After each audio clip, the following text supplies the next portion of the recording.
So traditionally, atole, which translates to in Nahuatl to liquid corn, it was made from corn masa, so corn that has been nixtamalized. And so when you nixtamalize corn, that's how the process of bringing out all the nutrients, and in the corn. And when you make atole with cornmeal, in order to bring out the nutrients in the corn, I've learned from my relatives up here north of the border, the so-called border, to add juniper ash or wood ash, in order to break down, the cornmeal and bring out the nutrients.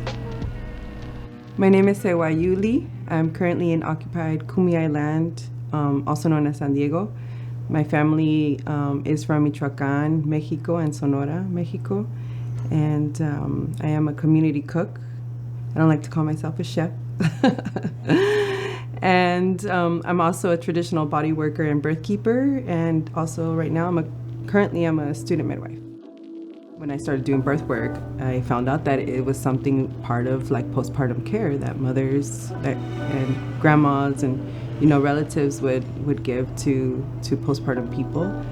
And soon enough it became like a staple of some of the love and offerings that I give to my clients. For my process, I use blue cornmeal and I toast it myself. You can also find toasted cornmeal at stores, most Latin, Hispanic stores. It's called pinole. Today I'm going to be toasting my cornmeal.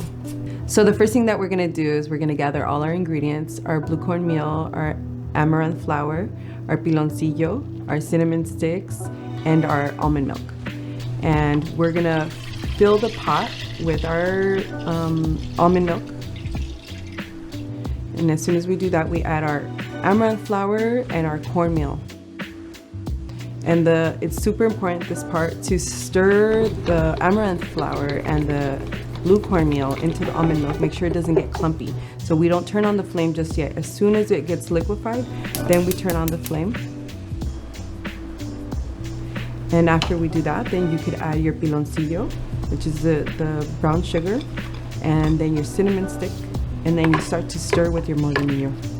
And we're gonna stir for about 20 minutes. It is important that you stay with your atole and not leave it unattended.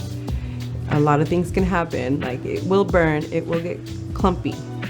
And so it's important to stay with it and stir it constantly. And something that I learned from my grandma and my mother is to always have good intentions. So I always take this opportunity, these 20 minutes, that it takes for it to cook, to set an intention, set a prayer, sing a song, and the 20 minutes go by really quickly. So you stir and you stir, and until it's thick and the cornmeal is already fully cooked and it gets the consistency that you like.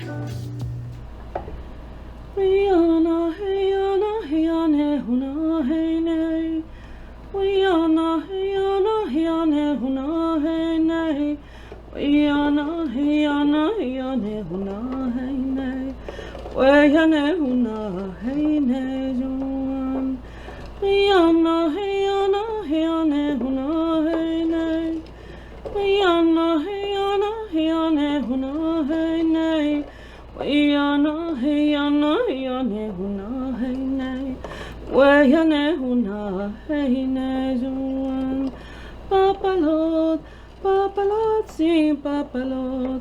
Weyana, heyana, heyane, huna, heyne. Quetzal papalot, heyne, juan. Well, thank you so much. I hope you enjoyed this video. I hope that you take this recipe with you and share it, share your love, transmit your love through it, and you have good feelings in your heart when you're making it.